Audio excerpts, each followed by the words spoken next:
It's a very normal question to wonder how much does a product cost, and we get this question very often related to entry.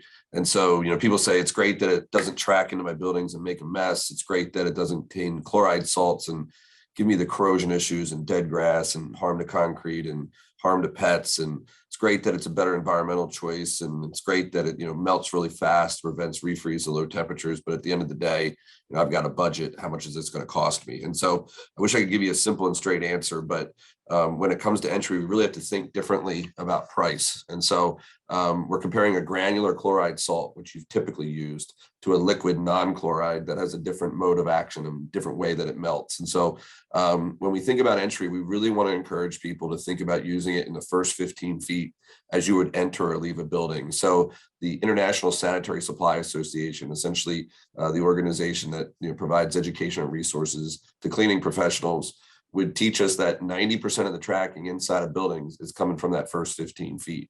And it's costing us about $50 inside the building to clean up whatever we're throwing down outside the building. So very, very expensive. And again, 90% of that $50 cost is coming from the first 15 feet. 100% of the tracking is coming from the first 50 feet, 50. So when we think about entry, I really encourage people, if you use it nowhere else, use it in the first 15 feet. You're going to eliminate 90% of the tracking. That's where your metal doors are, metal railings. That's where your nicer plant materials are. That's where people's shoes and pets' paws are always coming and going in that first 15 feet. As you get further away from the door, obviously the value proposition shifts a bit.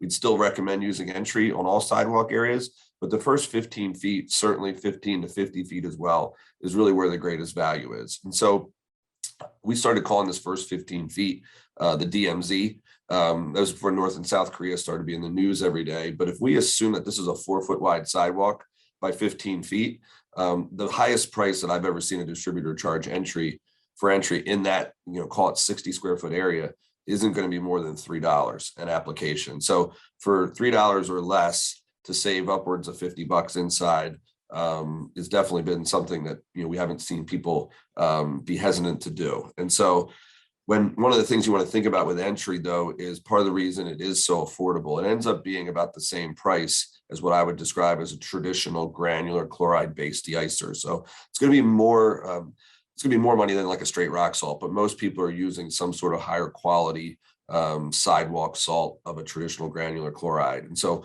1 gallon of entry is going to equal 100 pounds of sidewalk salt. And that's somewhat because of the power of entry. It's also somewhat because of our ability to put it where we want it. So when you think about it, most people are throwing out a traditional granular chloride salt by hand, and they're massively over applying, or they're putting it through a rotary spreader, and half of it's ending in the flower beds, half of it's back on the parking area. That's already been treated. So 1 gallon of entry equals 100 pounds of sidewalk salt. And so I don't want to bury you in a bunch of numbers here, but just like anything, the more you buy, the lower the price. And if you buy bigger sizes, it's less money than if you buy smaller sizes. So we sell entry in 2 by 2.5 gallon cases, 55 gallon drums, 250 gallon totes. And so one 2 by 2.5 gallon case, 5 gallons, is going to be the equivalent coverage of 10 50-pound bags of a traditional sidewalk salt. 55 gallon drum, 110 bags, 250 gallon tote, 500 bags.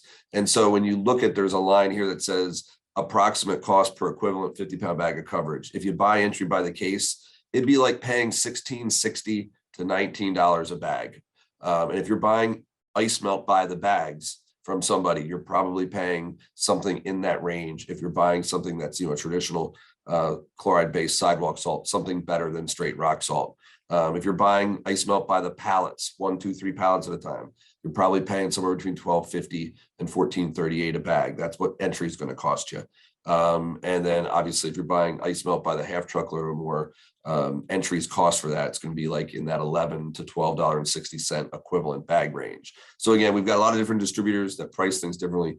But at the end of the day, what we hear from customers over the years is that entry ends up costing them about the same amount of money as what they're spending for a decent traditional chloride-based sidewalk deicer. If someone's using straight rock salt off the canny bid, yes, it's going to be probably 2 to 3 times more expensive. But when we think about those first 15 to 50 feet and all the repercussions that come with using something as problematic as rock salt, to us, it's worth that extra money.